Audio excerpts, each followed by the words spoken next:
اب ہمارے بیچ صدر ذی وقار صدر اجلاس سے پہلے ایک اور بہت ہی مایناز خطیب باوقار عالم دین حضرت مولانا عبدالکریم صاحب قاسمی چترویدی جو کٹیہار کی سرزمین سے آپ کے دیار میں پہلی بار یہاں ان کی تشریف آوری ہوئی ہے، میں محسوس سے اس قبولیت کی گھڑی میں التماس کرتا ہوں آپ تشریف لائیں اور حالات حاضرہ بلکہ مقتضى حال کے مطابق آپ خطاب فرمائیں، چونکہ سامعین آپ کے سامنے ہیں اور ان کی سمجھداری بھی اور ان کی ہوش مندی بھی اور ان کی زندہ دلی بھی سب کچھ آپ کے سامنے ہے۔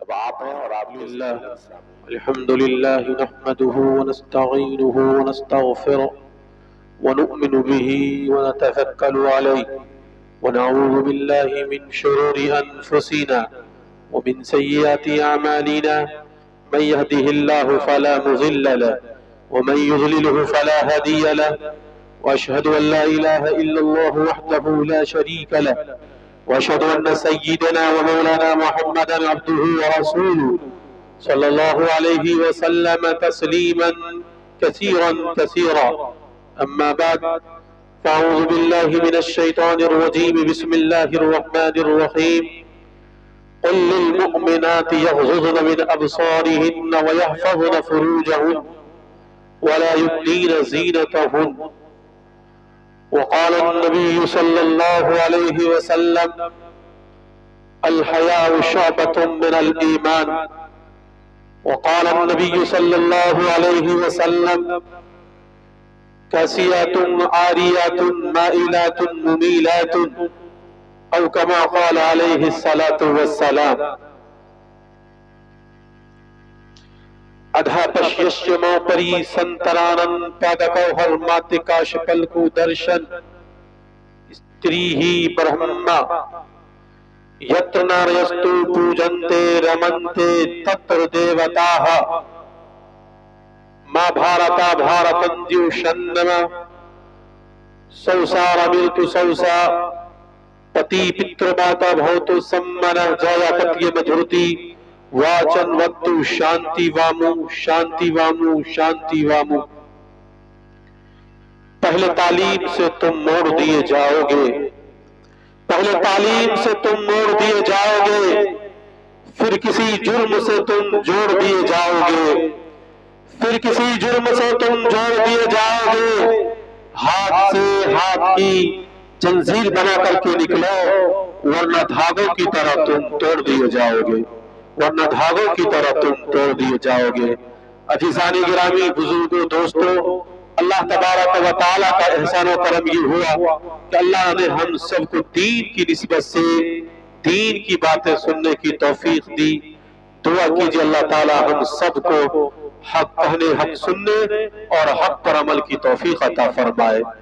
جس مجلس میں بیٹھے ہوئے ہیں یہ تعمیر مسجد کا یہ جلسہ ہے، قسم پروردگار عالم کی آپ نے علماء سے سنا ہوگا، علماء کہتے ہیں کہ مدرسہ نبی پاک کا گھر ہے، جو مدرسے میں آتا ہے وہ نبی پاک کا مہمان بن جاتا ہے۔ تو سنو، فرقیہ کے نوجوانوں، اتنا ہی حق اور سچ ہے کہ مسجد خدا کا گھر ہے، جو مسجد میں آتا ہے وہ خدا کا مہمان بن جاتا ہے۔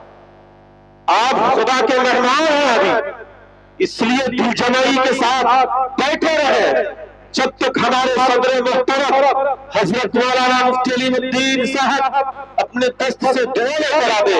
انشاءاللہ عزم لے کر کے جاؤ کہ ہم اس وقت تک انشاءاللہ نہیں اٹھیں گے، تھوڑا بیداری کا ثبوت دیجئے، دونوں ہاتھ اٹھا کے بتلائیے انشاءاللہ کریں گے انشاءاللہ۔ ماشاءاللہ میں نے مختصر سی آیت پڑھی ہے، ایک چھوٹی سی آیت ہم نے تلاوت کی ہے۔ آج جو حالات ہمارے سامنے ہیں اس کے متعلق میں نے ایک آیت اور ایک شلوک میں نے پڑھا، اس لیے کہ وقت کی قلت کامنگیر ہے۔ جو حالات ہمارے سامنے ہیں اس کے متعلق ہم نے ایک آیت قرآن کریم کی پڑھی ہے، للمؤمنات یغضضن من ابصارہن ویحفظن فروجہن۔ ہماری ماں، ہماری بہنیں، ہماری بہنیں کثیر تعداد میں پنڈال کے اندر بیٹھی ہوئی ہے، ان تک یہ پیغام جانا چاہیے۔ آج جو زمانہ چل رہا ہے ہمارے ہندو بھائی کی کتابوں کے پڑھنے کے بعد پتہ چلتا ہے۔ آپ نے حدیث سنا بھی، ہمارے مفتی شمشیر تبریز صاحب، مفتی ہمایت اقبال صاحب نے بڑی قیمتی نصیحتیں آپ کو بتلایا، آپ کی قیامت کی نشانی کیسے کیسے آئے گی، تمام چیزیں انہوں نے آپ کے سامنے رکھی۔ لیکن ہم منتر شلوک کے حوالے سے آپ کو بتانا چاہتا ہوں، ہمارے ہندو بھائی کی کتابوں میں لکھا ہے زمانے کی 4 قسمیں ہیں۔ کتنی قسمیں ہیں؟ زمانے کی 4 قسمیں ہیں۔ سب سے پہلا زمانہ جو آیا ہمارے ہندو بھائی کی کتابوں کے انوسار میں آپ کو بتلا رہا ہوں، سب سے پہلا زمانہ جو آیا وہ ست یگ کا زمانہ آیا، جس کو کہتے ہیں سچائی کا یگ۔ اور اس یگ کے اندر نہ کوئی برائی تھی، نہ کوئی بدعملی تھی، بلکہ ہر طرف سچائی کا ماحول تھا۔ لوگ بولتے تھے، سچ بولتے تھے، جب لوگ باتیں کرتے تھے حق بات کرتے تھے۔ ایک ایسا یگ گزرا جس کی لمبائی کتنی رہی، یہ یگ کتنا رہا اس دھرتی پر؟ کہا 17,18,000 سال لمبا یہ یگ، یہ زمانہ رہا۔ اس کے بعد دوسرا یگ آیا، دوسرا زمانہ آیا۔ وہ زمانہ کون سا آیا؟ وہ زمانہ آیا دوابر یگ۔ دوابر یگ کے اندر کیا ہوا اور یہ زمانہ کتنے دن تک رہا؟ کہا اس زمانے کی مدت، یہ زمانہ، یہ یگ جو رہا اس کی لمبائی 12,94,000 سال یہ یگ، یہ زمانہ رہا۔ اور جب یہ زمانہ آیا اس کے اندر تھوڑا بدعملی پھیلنا شروع ہو گیا، بے-حیائی پھیلنا شروع ہو گیا۔ تیسرا زمانہ آیا، دوسرا یگ آیا جس کو کہتے ہیں تریتا یگ۔ اس کی لمبائی کتنی دن رہی؟ یہ کتنے دن تک یہ دنیا کے اندر رہا؟ کہا اس کی لمبائی 8,64,000 سال لمبا یہ یگ رہا، یہ زمانہ رہا۔ کہا اس زمانے کے اندر برائی عام ہو گئی، بدعملی پھیل گئی، لوگ ایک دوسرے کے ساتھ احتجاج کرنے لگے۔ اور آخری زمانہ جو زمانہ چل رہا ہے اس کے بارے میں محمد رسول اللہ صلی اللہ علیہ وسلم نے فرمایا ایک ایسا زمانہ آنے والا ہے، ایسا زمانہ آئے گا عورتیں کپڑا تو پہنے گی لیکن کپڑا پہننے کے بعد بھی وہ ننگی نظر آئے گی۔ کاسیاتن عاریاتن مائلاتن ممیلاتن، یہ کل یگ آئے گا جس کی لمبائی 4,32,000 سال یہ یگ رہے گا۔ اور اسی یگ کے اندر محمد رسول اللہ صلی اللہ علیہ وسلم تشریف لائیں گے اس دھرتی پر۔ تقریباً محمد رسول اللہ صلی اللہ علیہ وسلم 1400 برس پہلے اس دنیا سے چلے گئے، اور اب جو یہ یگ چل رہا ہے یہ کل یگ، یہ آخری زمانہ چل رہا ہے جس کی پیشن گوئی محمد رسول اللہ صلی اللہ علیہ وسلم نے ایسے دی تھی کہ ایسا زمانہ ہوگا لڑکیاں کپڑا تو پہنے گی، قوم کی بیٹی کپڑا تو پہنے گی، قوم کی ماں کپڑا تو پہنے گی، لیکن کپڑا پہننے کے باوجود بھی وہ ننگی نظر آئے گی۔ علماء نے 3 باتیں لکھی ہے ننگی کیسے نظر آئے گی۔ غور سے سنو فرقیہ کے نوجوانوں، وہ اتنے ٹائٹ کپڑا پہنے گی، اتنے ٹائٹ کپڑا پہنے گی کہ اس کے جسم کے ہر اعضاء دکھلائی دیں گے۔ پہلے نمبر پر علماء نے یہ لکھا، کہا کپڑا پہننے کے باوجود بھی عورت ننگی ہوگی، ہماری بہن ننگی ہوگی، ہماری بیٹی ننگی ہوگی۔ کہا اتنا باریک لباس پہنے گی جس کی وجہ سے اس کا پورا جسم دکھلائی دے گا۔ دوسرے نمبر پر علماء نے لکھا یا کہ وہ اتنا چھوٹا لباس پہنے گی جس کی وجہ سے وہ ننگی ہوگی، لباس تو بظاہر پہنی ہوگی لیکن وہ ننگی ہوگی۔ نوجوان ساتھیوں، بزرگوں، محمد رسول اللہ نے کہا یہ قیامت کی نشانی ہے۔ ہماری ماں، ہماری بہو، ہماری بیٹی اگر جینس پہن رہی ہے تو ہم خوش ہوتے ہیں، ہماری قوم کی وہ